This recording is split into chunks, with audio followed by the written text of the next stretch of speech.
मैं अपने पापा के साथ एक शादी पर गई। वहाँ मेरे पापा को उनके दोस्त मिल गए। वो बहुत ही बड़े आदमी थे और हम बहुत गरीब थे। फिर पता नहीं क्यों उन्होंने मुझे अपने भाई के लिए पसंद कर लिया और मेरे पापा ने भी शादी के लिए हाँ कर दी और कुछ ही दिनों बाद मेरी शादी कर दी गई। मेरे जेठ न जाने क्यों मुझे रोज रात को अपने कमरे में बुलाकर कभी सोने की अंगूठी देते तो कभी सोने का सेट देते। कभी कभी तो बहुत सारे पैसे मेरे हाथों पर रख कर कहते, जाओ जाकर मजे करो। जब मैं ये बात अपने पति से कहती तो मेरे पति न जाने क्यों गुस्से से लाल पीले हो जाते और कहते, तुम मेरे भाई से कुछ नहीं लिया करो और उनसे दूर रहा करो। मगर मेरे जेठ जी तो मुझे अपनी बहन की तरह प्यार करते थे। मैंने अपने पति की बात नहीं मानी और मैं रोज अपने जेठ जी के कमरे में जाती रही। मेरी एक ननद थी जिसकी शादी में मेरी बहन आई थी। ननद के शादी के वक्त मेरे जेठ ने कहा कि अपनी छोटी बहन को एक रात के लिए मेरे कमरे में भेज दो, मैं उसे भी गिफ्ट दूंगा। मैं अपनी बहन को बहाने से बुलाई और अपने जेठ जी के कमरे में रात को छोड़ आई। मगर जब मैं सुबह अपनी बहन के पास गई तो मेरे सर पर आसमान ही टूट पड़ा। मेरे पैरों तले से जमीन ही निकल गई। उसके साथ तो मेरे जेठ जी ने। मेरे पति एक बहुत ही अच्छे घराने से थे और मेरे जेठ जी गांव के प्रधान रह चुके थे। मैं जब शादी होकर इस घर में आई थी, मेरे लिए मेरे ससुराल बहुत अलग थी। मैंने हमेशा अपनी मम्मी पापा और दादी दादा को हमेशा धीमी आवाज़ में ही बात करते सुना था और हम बच्चों से भी बहुत प्यार से बातें करते थे। पर मेरे जेठ जी की जोरदार आवाज़ सुनकर मेरा दिल कांपने लगा था। लेकिन मैं कुछ दिन में ही समझ गई थी। वो नॉर्मल बात भी इसी तरह से करते थे। ऐसा लगता था जैसे डांट रहे हैं। मेरे पति और मेरी जेठानी सब मेरे जेठ जी से बहुत डरते थे। जैसे ही वो हवेली के अंदर आते तो सभी नौकरों को डांटने लगते। आवाज़ आते ही मेरी जेठानी टीवी बंद कर देती थी और मेरी ननद किताब लेकर पढ़ने बैठ जाती थी। ऐसे सन्नाटा छा जाता था, आवाज़ तक नहीं आती थी। पहले तो मैं अपने जेठ जी के सामने घबराई सी रहती थी। जब उनको चाय का कप पकड़ाती तो मेरे हाथ कांपने लगते थे और मुझे ऐसे देखकर मेरे जेठ जी मुझे घूरने लग जाते थे। जब तक मेरे जेठ जी घर पर रहते सबकी सांस गले में अटकी रहती थी, क्योंकि मेरे जेठ जी बहुत ही गुस्से वाले थे। लेकिन इस घर में सबसे गलत बात तो मुझे यही लगती थी कि इस खानदान में कोई भी कितनी भी शादी कर लेता था। ये बात मुझे शादी से पहले से ही पता था, इसीलिए मैं कुछ बोल नहीं सकती थी। पर इस बात में मेरी खुशनसीबी थी कि मैं अपने आप में बहुत ही सुंदर थी और मेरे पति शादी की पहली रात को ही मेरे दीवाने हो गए थे। और जब शादी की पहली रात मेरे पति ने मुझसे मेरी ख्वाहिश पूछी तो मैंने यही कहा कि मेरे सर पर बस आप कभी दूसरी सौतन मत लेकर आना। और मेरे पति ने मुस्कुराते हुए मुझसे वादा किया कि ऐसा कभी नहीं होगा। इसीलिए मैं बेफिक्री थी कि वो कभी भी दूसरी शादी नहीं करेंगे। मेरे पति गांव के प्रधान के छोटे भाई थे, इसीलिए उनका बहुत बड़े बड़े लोगों के साथ बैठना उठना होता था। लेकिन मैं उनसे बिल्कुल अलग थी, क्योंकि मैं एक गरीब घर से थी और मैं उस गांव की भी नहीं थी। मैं तो वहां अपनी सहेली की शादी में आई थी और वहीं मेरे जेठ जी की नज़र पहली बार मुझ पर पड़ी थी और मेरे पापा से तुरंत ही मेरे रिश्ते के लिए बात कर लिए।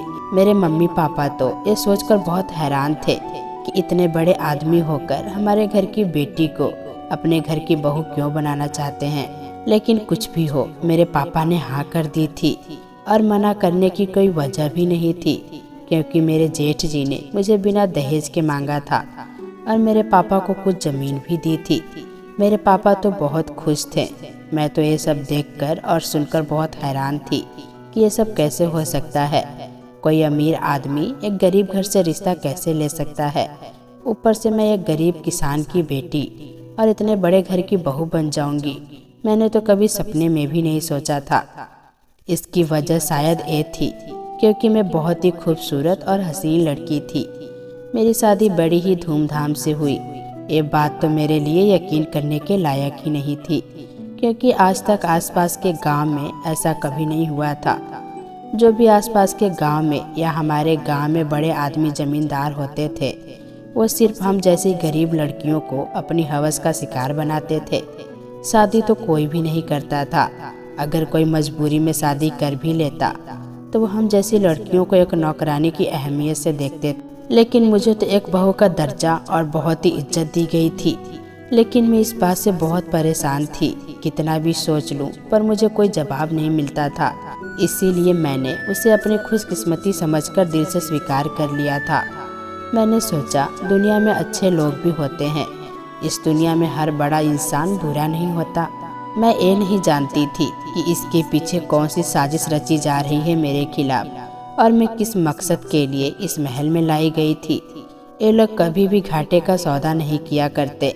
इस पर विश्वास मुझे सच्चाई जानकर हुआ था, और ये सच्चाई मेरे लिए बहुत ही खौफनाक थी। इस सच्चाई ने मेरा सुख चैन छीन लिया था। मेरे जेठानी तो बहुत ही खुश रहने वाली थी, लेकिन वो मेरे जेठ जी से बहुत डरती थी। यहाँ तक कि मेरे पति भी मेरे जेठ जी से बहुत डरते थे, क्योंकि मेरे पति अपने घर के छोटे बेटे थे। इसीलिए मेरे जेठ जी के सामने मेरे पति घर के हर मामले से दूर रहने की कोशिश करते थे। गांव के लोग मेरे जेठ जी की बहुत इज्जत करते थे। पंचायत में भी उनके फैसले की बहुत ही अहमियत थी। एक बार मेरे सामने ऐसा कुछ छाया कि मैं देखकर दंग रह गई। मेरे ससुर एक दिन पंचायत में गए और जब वहां से वापस आए तो उनके साथ एक 17 साल की लड़की थी। उसे देखकर मैं हैरान रह गई, क्योंकि आज से पहले कभी मैंने लड़की को अपने जेठ जी के सामने नहीं देखा था।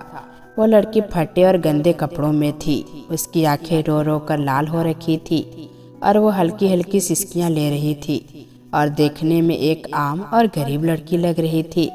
मैंने सोचा मेरे जेठ जी ने इसे नौकरानी के काम पर रखा है, लेकिन जब मेरे जेठ जी ने कहा मैंने इससे शादी कर ली है तो मेरे साथ साथ मेरे जेठानी के भी होश उड़ गए। मेरी जेठानी तो ये सुनकर बेहोश होकर जमीन पर गिर गई थी और मेरे पैर भी वहीं के वहीं रुक गए थे। मेरे जेठ जी की उम्र 45 साल थी और उस लड़की की उम्र 17 साल थी। बुरा तो सबको लगा था, लेकिन जेठ जी के आगे कोई भी बोलने की हिम्मत नहीं रखता था।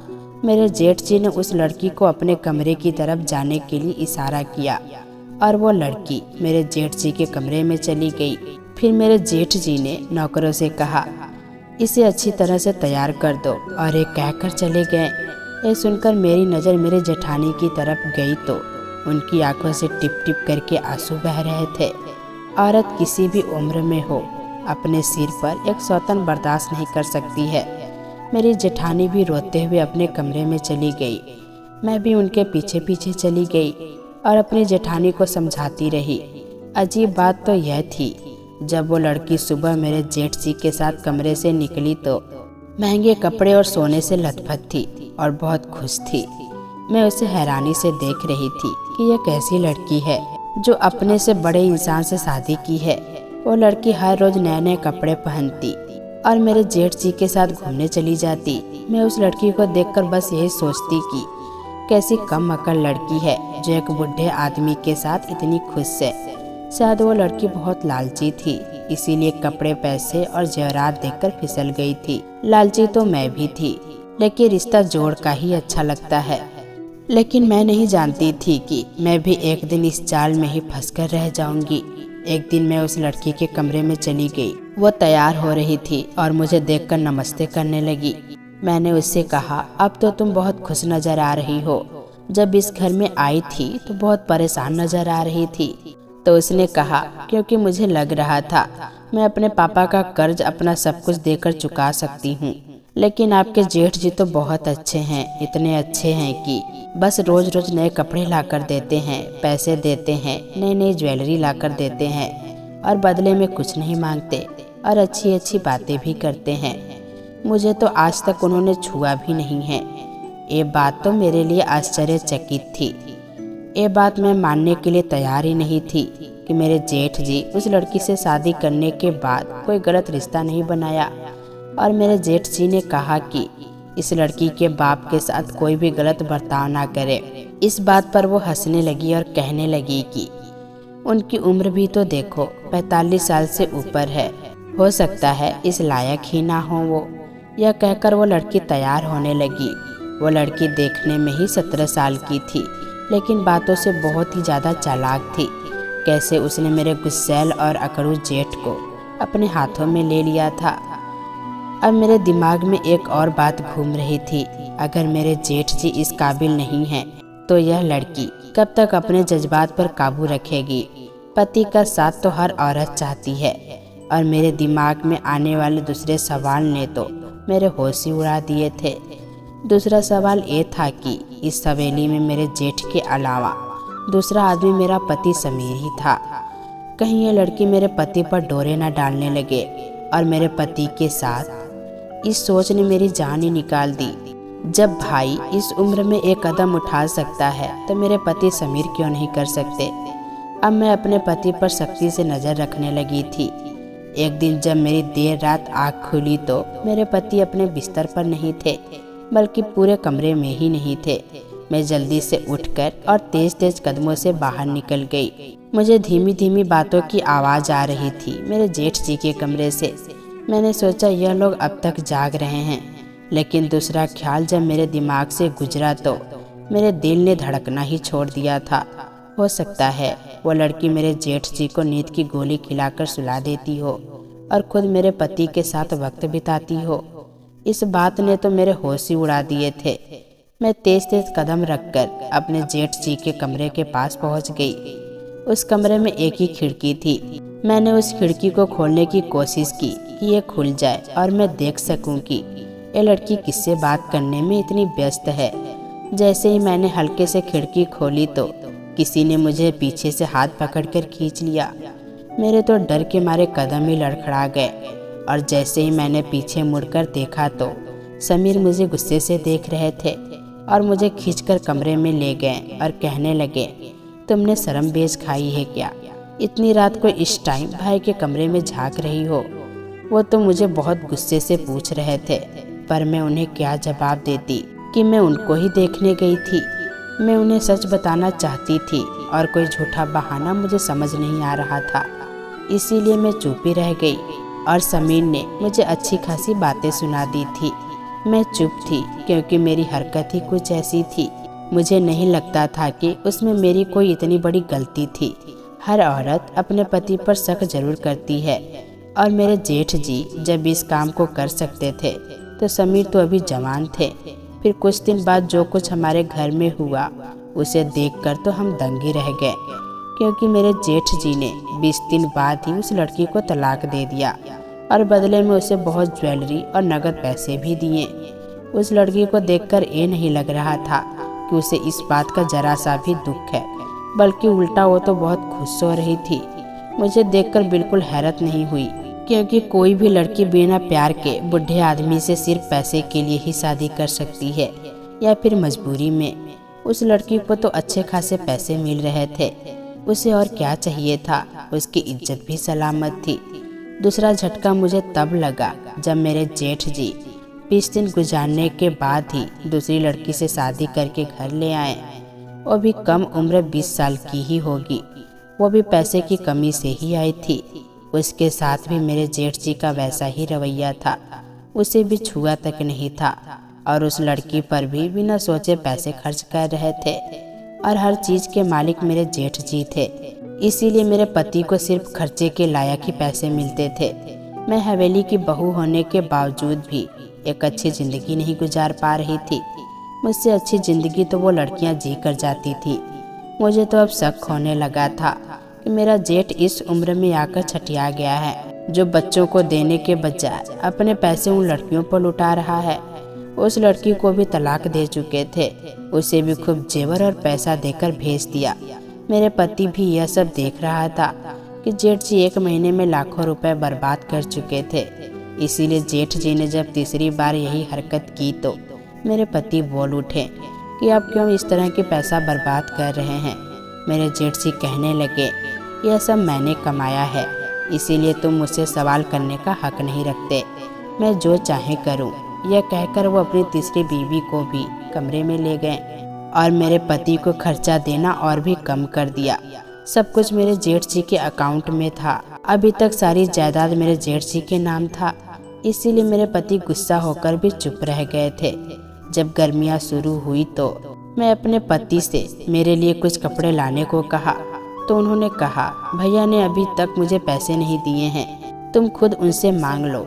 मैंने सोचा पता नहीं गुस्सा ही ना कर दें, लेकिन जब मैंने अपने जेठ जी से कहा तो उन्होंने मुझे 40,000 रुपये दे दिए।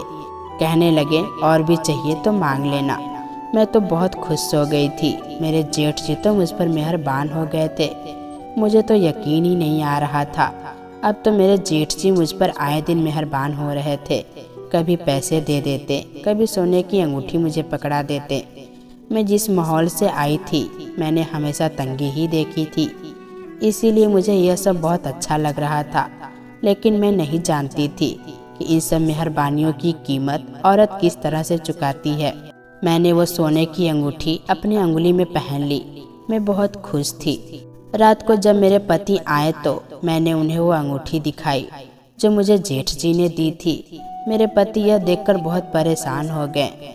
वो कहने लगे, भाई से दूर रहा करो, आइंदा अकेली उनके कमरे में मत जाना। मुझे अपने पति की बात कुछ अजीब सी लगी कि वो उनके भाई थे और मेरे जेठ तो बड़े भाई की जगह होता है। मैं तो ऐसा सोच भी नहीं सकती थी, लेकिन जिस अजीब तरीके से मेरे पति ने मुझसे कहा था मैं चुप ही हो गई थी। मेरे जेठ जी आजकल बहुत खुश थे। मुझे लगा कि शायद अब वो चौथी शादी करके कोई लड़की लाने वाले हैं। अब मैं इस बात को इतना सोच भी नहीं पाई थी कि मेरे घर से फोन आने लगा। मेरी छोटी बहन का एक जगह से रिश्ता आया था। मेरी माँ मुझे बुला रही थी। मैं अपने पति के साथ मायके पहुँच गई।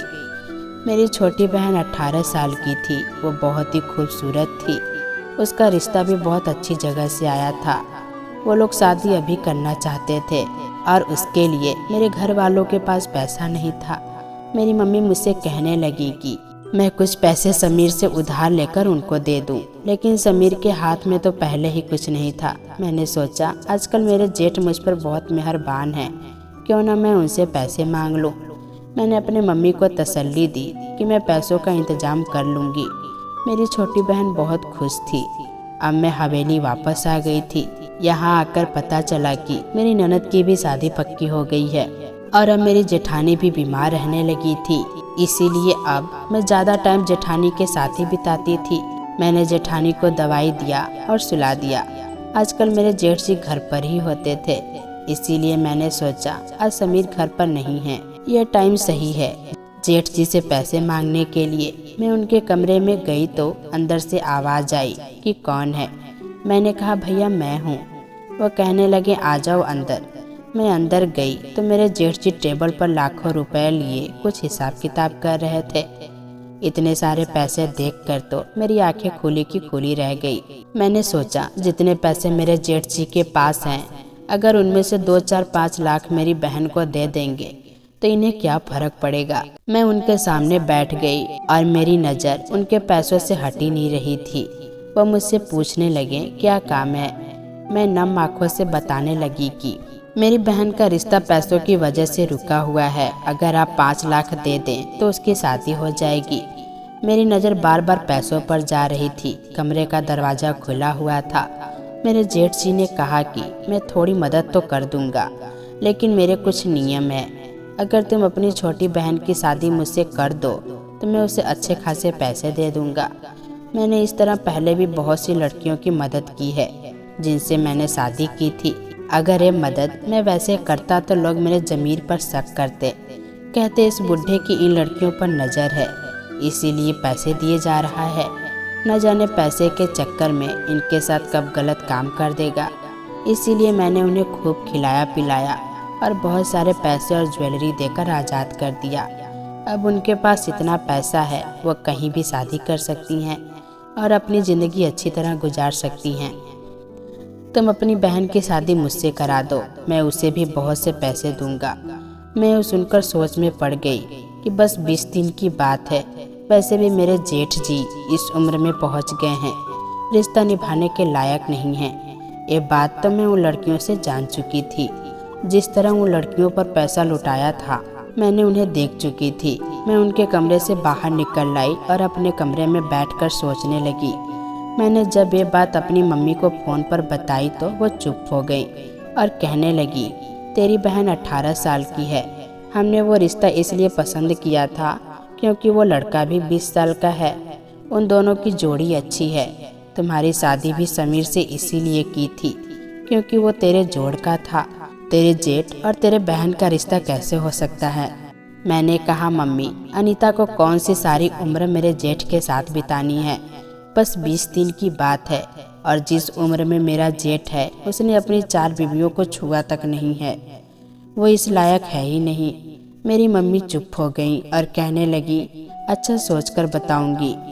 कुछ दिन बाद मेरी छोटी बहन का फोन आया और वो बोली, मेरे साथ ये सब नहीं चलेगा, मुझे आपके जेठ से शादी नहीं करनी। अनीता ने गुस्से से फ़ोन काट दिया, लेकिन मैंने फिर से उन दोनों को बहुत समझाया कि अगर मान जाए तो उन्हें अच्छे खासे पैसे मिल जाएंगे। लेकिन मेरी बहन अनीता नहीं मान रही थी। मेरा दिल नहीं मानता। आपका जेठ देखने में हट्टा कट्टा है, उसकी नज़र भी ठीक नहीं है। मैंने कहा, मैंने 4 लड़कियों से पूछा है, वह तुम्हें छुएगा भी नहीं। अच्छा है, तुम्हारा फिर अच्छी जगह रिश्ता हो जाएगा, जो सिर्फ पैसों के वजह से रुका हुआ है। मैंने अनीता से कहा, मुझ पर विश्वास करो, तुम्हारी इज्जत पर कोई आँच नहीं आएगी। फिर उसने मेरी बात मान ली। ये बात जब मैंने अपने जेठ जी को बताई कि मेरे घर वाले और मेरी बहन इस शादी के लिए तैयार हैं, तो मेरे जेठ जी की खुशी का ठिकाना नहीं रहा। पहली बार उन्होंने अपने बालों पर कलर भी कराया और दाढ़ी मुझे भी कटवा ली। समीर तो 2 दिन के लिए घर से बाहर गए हुए थे। अगर मैं यह खबर उन्हें सुनाती तो वो मुझे मना ही करते, और मुझे इस बात का पूरा विश्वास था। और मैं अपनी बहन को अपने साथ लेकर हवेली में आ गई और सबको बोल दिया कि ननद की शादी की वजह से यहाँ आई है, थोड़ा काम में हाथ बढ़ जाएगा।